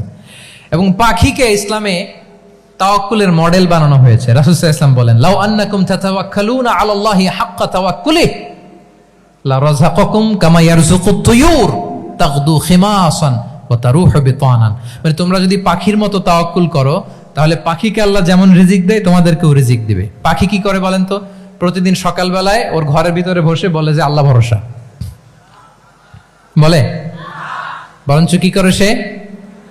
সকাল সকাল কিচির মিচির রবে, দিক দিগন্ত মাতিয়ে সে বের হয়ে যায়, সারাদিন ঘুরতে থাকে। তাহলে খালি পেটে সকালবেলায় পাখিগুলো বের হয়ে যায়, আকাশে বাতাসে ছুটে বেড়ায়, আর বিকেল বেলায় ওদর পূর্তি করে প্রতিটা পাখিকে তার নিড়ে ফিরিয়ে দেয় কে? আপনারা তো বোঝা অনেক সহজ। আপনাদের জাহাঙ্গীরনগর এটা তো নাকি পাখিদের অভয়ারণ্য শুনলাম আমি, কখনো আসা হয়নি আমার, দিনের বেলা আসা দরকার ছিল, তাহলে আপনাদের ক্যাম্পাস বিউটি আমি দেখতে পেতাম। তো পাখি কিন্তু বসে থাকে না, সকালে কি করে, খালি পেটে পাখিগুলো বেরিয়ে যায়, ওরা ওদের রোল প্লে করে, চেষ্টা করে, এরপরে বিকেলবেলা ওদর পূর্তি করে তাদেরকে নিড়ে ফিরিয়ে দেয় কে? তাহলে পাখিকে তাওয়াক্কুলের মডেল বানানো হয়েছে। আপনি হাত গুটিয়ে বসে থেকে বললেন আল্লাহ ভরসা, এটা হয়েছে না। আপনি আপনার সর্বোচ্চটুকুন চেষ্টা করবেন, সব করার পরে এরপরে আপনি বলবেন আল্লাহ ভরসা। তাহলে তাওয়াক্কুল হলো প্রথমে যে কোনো জিনিস অ্যাচিভ করার জন্য পরিকল্পনা করা, তারপর সে পরিকল্পনা বাস্তবায়নের উপায় বের করা, তারপর বিভিন্ন উপায় উপকরণের সাহায্য নিয়ে সেটা অ্যাচিভ করার জন্য প্রাণান্তকর প্রচেষ্টা চালিয়ে যাওয়া, অবশেষে ফলাফলের জন্য কার উপর নির্ভর করা। দিস ইজ কল্ড তাওয়াক্কুল। এখন আমি কিছুই করলাম না, বললাম যে যা করে আল্লাহ, তাওয়াক্কুল হয়েছে তো না? আমাদের সমাজে দুইটা ধারণা, কেউ কেউ বলে আরে আমি তো সব করব, তাওয়াক্কুলের দরকার কি? Absolutely wrong. আবার অনেকে মনে করে আল্লাহই সব করে দিবে, এটাও absolutely wrong. The concept of Islam is in between this two extreme lines. এই দুইটার মাঝখানে হচ্ছে তাওয়াক্কুল। তাহলে তাওয়াক্কুলের মেকানিজম হচ্ছে আমার সাধ্যের সবটুকুন আমি করব, তারপরে আল্লাহ সাহায্য আসবে, সেজন্য আমি তাওয়াক্কুল করব। আপনারা মুসা আলাইহিস সালামের ঘটনা জানেন, উনি যখন বনী ইসরায়েলকে নিয়ে লোহিত সাগরের সামনে আসলেন, ফেরাউন তার সৈন্য নিয়ে ধাওয়া করলো, আল্লাহ তাআলা সাথে সাথে কি রাস্তা বানাই দিলেন নাকি সাগরের মাঝখানে? না, আল্লাহ বললেন আনিদ্রিব বিআসাকাল বাহর, লাঠি দিয়ে একটা বাড়ি মারো সাগরে। মুসা আলাইহিস সালাম বাড়ি না মারলে তো আল্লাহ রাস্তা বানাতে পারতেন না, না পারতেন না? পারতেন, কিন্তু এটা তাওয়াক্কুলের মেকানিজম নয়। ওনাকে বলেছেন বাড়ি মারো, উনি লাঠি দিয়ে বাড়ি মারলেন, বিশাল রাস্তা হয়ে গেল। মারিয়াম আলাইহিস সালাম যখন ঈসা আলাইহিস সালামকে ডেলিভারি করলেন, ক্লান্ত শ্রান্ত ক্ষুধার্ত, কি খাবেন? আল্লাহ তাআলা বললেন ওয়াহুজ্জি ইলাইকি বিজিযইন নাখলাতি তুসাকিত আলাইকি রুতাবান জানিয়া, মানে মারিয়াম একটু কষ্ট করে উঁচু হয়ে পাশে একটা খেজুর গাছ আছে, ওটা ডাল ধরে টান দাও, টসটসে পাকা খেজুর পড়বে নিচে, ওটা খাও। উনি টান না দিলে আল্লাহ এমনি অটোমেটিক্যালি পাঠাতে পারতেন না খেজুর? আল্লাহ পাঠাননি। তাহলে এই পৃথিবীর সিস্টেম হচ্ছে আপনাকে কষ্ট করতে হবে, আপনার রোলটা আপনাকে প্লে করতে হবে। ইসলামে তাওয়াক্কুল is always at the second step, the first step is your effort. আপনাকে চেষ্টা করতে হবে, তারপরে আপনি তাওয়াক্কুল করবেন, তাহলে এটা প্রপার তাওয়াক্কুল হবে। তাহলে এখন থেকে হাত গুটিয়ে বসে থেকে আল্লাহ ভরসা বলবেন? আমরা এটা ভুল করে ফেলি। রাসূল সাল্লাল্লাহু আলাইহি ওয়াসাল্লাম, ওনার কাছে আল্লাহর সাহায্য আসতো, জিবরিল আলাইহিস সালাম আসতো, তারপরেও কখনো তিনি নিজের ভাগ্য আল্লাহর হাতে ছেড়ে দিতেন না। আমাদের মতো যা করে আল্লাহ ভরসা বলে কখনো নিজের ভাগ্য আল্লাহর হাতে ছেড়ে দিতেন, বরং নিজের সাধ্যের সবটুকুন দিয়ে তিনি চেষ্টা করতেন, তারপর তিনি ভরসা করতেন কার উপর? আপনি হিজরতের ঘটনাটা দেখেন। আল্লাহ যেদিন বললেন যে আজ রাতেই তুমি আর আবু বকর হিজরত করো, রাসূল সাল্লাল্লাহু আলাইহি ওয়াসাল্লাম ওই দিন দুপুরবেলা আবু বকর রাদিয়াল্লাহু তাআলা আনহুর ঘরে গেলেন। তিনি কখনো দুপুরবেলা বেরোন না, তিনি কখনো মাস্ক পরে বেরোতেন না। সেদিন তিনি মাস্ক পরে বেরোলেন, খারাজা মুতাকান্নিয়ান, মুখ ঢেকে বেরোলেন। আবু বকর রাদিয়াল্লাহু তাআলা আনহুর ঘরে যেয়ে বলেন, আবু বকর আখরিজ মান ফিল বাইত, ঘরে যারা আছে বের করে দাও, প্রাইভেট আলাপ আছে। আবু বকর রাদিয়াল্লাহু তাআলা আনহু বলেন, ইয়া রাসূলুল্লাহ, আসমা আর আয়েশা একজন তো আপনার পরিবার আর একজন তার বোন, আমরাই তো, বলেন। রাসূল সাল্লাল্লাহু আলাইহি ওয়াসাল্লাম আশ্বস্ত হলেন, বললেন যে আজ রাতেই আমরা হিজরত করব, আজ রাতেই। মক্কা থেকে মদিনা হচ্ছে উত্তর দিকে, কোন দিকে? আপার নর্থ। তিনি মক্কা থেকে মদিনায় হিজরত করবেন উত্তরে, কিন্তু তিনি বের হলেন দক্ষিণ দিক দিয়ে, শত্রুর চোখে ধুলি দেওয়ার জন্য। দেখেন, দিনের বেলা বেরোলেন না, রাতে বেরোলেন। দেখেন, একটার পর একটা প্রিকশন। দুপুরে বেরোলেন, চেহারা ঢেকে বেরোলেন, প্রাইভেসি মেনটেন করলেন। ডেস্টিনেশন এদিকে, বের হলেন এই দিক দিয়ে, সবার চোখের অন্তরালে তিনি বের হলেন। এবং তিনি আবু বকর রাদিয়াল্লাহু তাআলা আনহুকে বললেন, সবাই যেই পথে মদিনা যায় আমরা কিন্তু ওই পথে যাব না, ক্যারাভানগুলো যেই পথে যায় ওই পথে না, সাওয়াহিলি একটা আনইউজুয়াল রুট ধরে আমরা যাব, সাগরের পার ঘেঁষে ঘেঁষে, যাতে ওরা বুঝতে না পারে। এই জন্য আবু বকর রাদিয়াল্লাহু তাআলা আনহু একজনকে ভাড়া করলেন, আব্দুল্লাহ ইবনে উরাইকেত নামে, যে আনইউজুয়াল রাউটটা চিনে, যে সাগরের পাশ ঘেঁষে চলে যাওয়া পথ দিয়ে মক্কা থেকে রাসূল সাল্লাল্লাহু আলাইহি ওয়াসাল্লামকে মদিনায় পৌঁছায় দিবে। 2টা উট তিনি 2 মাস ধরে এটাকে নার্চারিং করে রাখলেন। 3 দিন আবু বকর রাদিয়াল্লাহু তাআলা আনহু এবং রাসূল সাল্লাল্লাহু আলাইহি ওয়াসাল্লাম গারে সাউরে অবস্থান করলেন 3 দিন, যাতে করে বুঝতে পারেন যে মক্কায় তাদের ব্যাপারে কি বলা হয়। এবং আবু বকর রাদিয়াল্লাহু তাআলা আনহুর ছোট্ট ছেলে আব্দুল্লাহকে অ্যাসাইন করা হলো যে আব্দুল্লাহ, তুমি তো ছোট মানুষ, তুমি প্রতিদিন মক্কার বাজারে যেয়ে শুনবা যে আমাদের ব্যাপারে কুরাইশরা কি বলে। নিশ্চয়ই তারা তন্ন তন্ন হয়ে আমাদেরকে খুঁজবে, না পেয়ে ওরা কি কি পলিসি নেয় এটা এসে আমাদেরকে জানাবা। সুবহানাল্লাহ। ছোট্ট আব্দুল্লাহ মক্কার বাজারে কে কি বলে শুনে গোয়েন্দার মতো করে, স্পাইয়ের মতো করে সে তথ্যগুলো নিয়ে, খাবার নিয়ে গারে সাউরে প্রতিদিন ইনফরমেশন পাস করে আসতো, আবার খাবার দিয়ে আসতো। আচ্ছা বলেন তো, এই ছোট্ট আব্দুল্লাহ যেই পথে যায়, মরুভূমির উপরে তার ফুটপ্রিন্ট আছে না, আব্দুল্লাহর ফুটপ্রিন্ট। তো কোরাইশরা তো তন্ন তন্ন হয়ে রাসূল সাল্লাল্লাহু আলাইহি ওয়াসাল্লামকে খুঁজতেছে, ডানে বায়ে সামনে পেছনে সব জায়গায়। তারা যদি আব্দুল্লাহর ছোট্ট পায়ের ছাপ পায় আর সেটাই যদি ফলো করে, তাহলে ডিরেক্টলি তারা কোথায় যেয়ে পৌঁছবে? রাসূল সাল্লাল্লাহু আলাইহি ওয়াসাল্লামের কাছে, গারে সাউরে। আল্লাহ রাসূল সাল্লাল্লাহু আলাইহি ওয়াসাল্লাম কি করলেন? আবু বকর রাদিয়াল্লাহু তাআলা আনহু কি করলেন? আমির ইবনে ফুহায়রা নামে আরেকটা লোককে অ্যাসাইন করলেন যে 3 দিনের জন্য আব্দুল্লাহ যখন তথ্য নিয়ে খাবার দিয়ে চলে যাবে, আমির ইবনে ফুহায়রা, তোমার কাজ হচ্ছে যেই পথ দিয়ে আব্দুল্লাহ হেঁটেছে এই পথ দিয়ে তুমি আমাদের ছাগলগুলোকে একটু চড়াই দিবা। তাহলে ওখানে ওই বাচ্চার আর ফুটপ্রিন্ট থাকবে না, ওই ছাগলগুলোর পায়ের ছাপ থাকবে। অনেক লম্বা ঘটনা, এরকম একটার পর একটা প্রিকশন আল্লাহ রাসূল সাল্লাল্লাহু আলাইহি ওয়াসাল্লাম এবং আবু বকর রাদিয়াল্লাহু তাআলা আনহু ওনারা নিয়ে তারপরে হিজরতের পথে রওনা হয়েছেন। এবং যখন রওনা হয়েছেন, রাসূল সাল্লাল্লাহু আলাইহি ওয়াসাল্লাম ডানে বায়ে তাকান না, তিনি কোরআন তেলাওয়াত করছিলেন। হি ওয়াজ রিসাইটিং দ্য কোরআন, কারণ now he is in the state of তাওয়াক্কুল। এখন তিনি তাওয়াক্কুল করতেছেন। তাহলে বলেন তো, তাওয়াক্কুল কি শুরুতে না শেষে? তারপরে কতটা শেষে? আপনার চেষ্টা, আপনার তদবির, আপনার লবিং, আপনার এফর্ট, আপনার সাধ্যের নাগালে থাকা সব কিছু উজাড় করে দেওয়ার পরে আপনি বলবেন তাওয়াক্কালতু। আমরা করি কি? আমরা কি করি? আল্লাহ ভরসা। ভাই কি প্ল্যান আপনার? হুজুর আল্লাহ ভরসা। এবার বলেন, এটা হয়েছে? এটা কি আসলে দ্য প্রপার কনসেপ্ট অফ তাওয়াক্কুল হয়েছে প্রিয় ভাই এবং বোনেরা? হয় নাই। কারণ তাওয়াক্কুল is always at the second step. The first step is your effort. আপনি আপনার সাধ্যের সবটুকু করবেন, তারপর কি করবেন? ক্লিয়ার? সব শেষ। কথা হচ্ছে, আপনি যদি ইসলামিক লাইফস্টাইল মেনটেন করতে চান, আপনাকে উম্মাহ সেন্ট্রিক অ্যাটিটিউডের অধিকারী হইতে হবে। উম্মাহ সেন্ট্রিক। আমাদের মুসলিম উম্মাহ একটা দুঃখী উম্মাহ, নেতৃত্বহীন উম্মাহ, বলিষ্ঠ নেতৃত্বের অভাবে এদিক থেকে লাথি মারলে আমরা এদিকে যাই, এদিক থেকে মারলে এদিকে যাই। শুধু একটা স্ট্রং লিডারশিপের অভাব, ঠিক কিনা বলেন? এই যে আমাদের রোহিঙ্গা ভাইয়েরা 1 মিলিয়ন আসছে, 10 লাখ, এখন বোধহয় 2 মিলিয়ন প্লাস হয়ে গেছে বা 3 মিলিয়ন হয়ে গেছে। আমি গত মাসে গিয়েছিলাম রোহিঙ্গা ক্যাম্পে দেখার জন্য তাদের কি অবস্থা। এমন মানবতার জীবনযাপন তারা করতেছে। ধর্মে তারা কোন ধর্মের বলেন তো? আমাদের ভাই, আমাদের বোনেরা, তাদের কোনো সলিউশন নাই। কাশ্মীরের ভাই বোনদের কি অবস্থা দেখেন তো। আর গাজার অবস্থা নাই বা বললাম। পাখির মতো গুলি করে মারা হয়েছে, মসজিদ ধ্বংস করা হয়েছে, এমনকি খ্রিস্টানদের গির্জা ধ্বংস করা হয়েছে। একটা লিডারশিপের, একটা স্ট্রং লিডারশিপের অভাবে আজকে আমাদের এই অবস্থা। এই জন্য আপনি যদি ইসলামিক লাইফস্টাইলের কথা বলেন, অফকোর্স আপনাকে উম্মাহ সেন্ট্রিক মেন্টালিটির হতে হবে। এই দুঃখী উম্মাকে নিয়ে আপনার প্রজেক্ট থাকতে হবে। আমরা আমাদের নিজেদের শক্তি, সম্ভাবনা, ঐতিহ্য এগুলো একেবারে ভুলতে বসেছি। আমরা যে যোদ্ধা ছিলাম, আমরা যে বিজয়ী ছিলাম, আমরা বেমালুম ভুলেই গিয়েছি। জ্ঞান বিজ্ঞানে একসময় আমরা লিড দিয়েছি, ঠিক কিনা বলেন? আমাদের জাবির ইবনে হাইয়ান ছিল, আমাদের আল বিরুনি ছিল, আমাদের আল ইদ্রিসি ছিল, আমাদের আল ফারাবি ছিল। এই নলেজ এখন ওয়েস্টে ট্রান্সফার হয়েছে, সেই নলেজ আবার ট্রান্সফার হয়ে আমাদের করতলগত একদিন হবে ইনশাআল্লাহ। তো ওই প্রজেক্ট তো আমাদের নাই। একদিন যে আমাদের হাতে আসবে, হুজুর আল্লাহ ভরসা নাকি?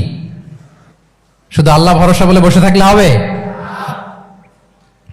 সেলফ সেন্টার্ড হওয়া যাবে না, উম্মাহ সেন্ট্রিক আমাদেরকে হইতে হবে। উম্মার জন্য আপনার হৃদয়ে একটা দরদ থাকতে হবে। অন্যের জন্য কাজ করার একটা মেন্টালিটি আমাদের গ্রো করতে হবে। যারা অন্যের জন্য করে তারা জানে যে এটাতে কি সুখ, কি মজা। আপনি অন্যকে দান করে দেখেন, একটা সুখানুভূতি আপনার মধ্যে কাজ করবে। এবং রাসূল সাল্লাল্লাহু আলাইহি ওয়াসাল্লাম বলেন, ওয়াল্লাহু ফি আউনিল আবদি মা দামাল আবদু ফি আউনি আখিহি। আল্লাহ তাআলা ততক্ষণ পর্যন্ত বান্দার সাহায্যে থাকে, ওই বান্দার, যতক্ষণ পর্যন্ত এই বান্দা তার ভাইয়ের সাহায্যে থাকে। এজন্য আমাদের প্রতিটি কাজে, পদক্ষেপে আমাদের নির্যাতিত ভাইয়েরা যেন তারা আমাদের চিন্তায় থাকে, তারা যেন আমাদের দোয়ায় থাকে, আমাদের সহযোগিতায় থাকে, এবং উম্মার জাগরণে যেন নিবেদিত হয় আমাদের সকল এফোর্ট, সকল প্রজেক্ট, সকল প্রচেষ্টা। কি পারা যাবে কিনা বলেন? উম্মার জন্য এরকম স্যাক্রিফাইসিং মেন্টালিটি আমাদের থাকার দরকার আছে না নাই বলেন? তাহলে উম্মা সেন্ট্রিক মেন্টালিটি আমাদের করতে হবে, সম্মানিত সুধী মণ্ডলী। তাহলে ইসলামিক লাইফস্টাইল নিয়ে যদি আমরা কথা বলি, আমাদের উম্মা সেন্ট্রিক হওয়ার কোনো বিকল্প নাই।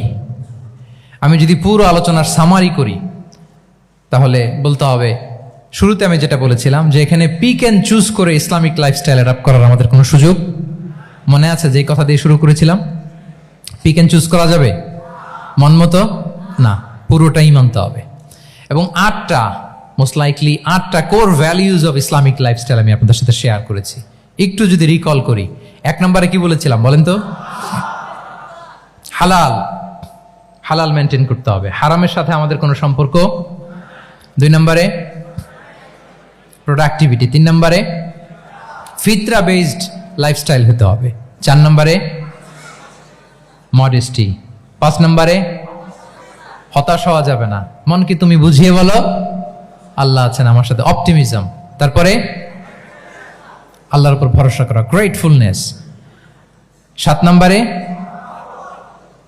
কোনো কিছু না করে, হ্যাঁ,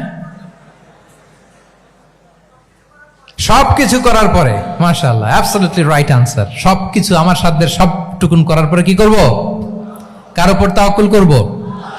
এবং আমরা উম্মা সেন্ট্রিক চিন্তা লালন করব, উম্মা কেন্দ্রিক। পারা যাবে তো? এই কোর ভ্যালিউজ গুলো যদি আপনি মেনটেন করেন, this would be the Islamic lifestyle. সম্মানিত সুধী, ইসলাম আমাদেরকে যে লাইফস্টাইল প্রেসক্রাইব করেছে, সেই প্রেসক্রাইব লাইফস্টাইলই আমাদেরকে সাবস্ক্রাইব করতে হবে। এর বাইরে মুসলিমের কোনো লাইফস্টাইল থাকতে পারে? এর বাইরে অন্য কোনো লাইফস্টাইল আল্লাহর কাছে গ্রহণযোগ্য হতে পারে? আল্লাহ তাআলা আমাদের সবাইকে কথাগুলো বোঝার ও আমল করার তৌফিক দান করুন।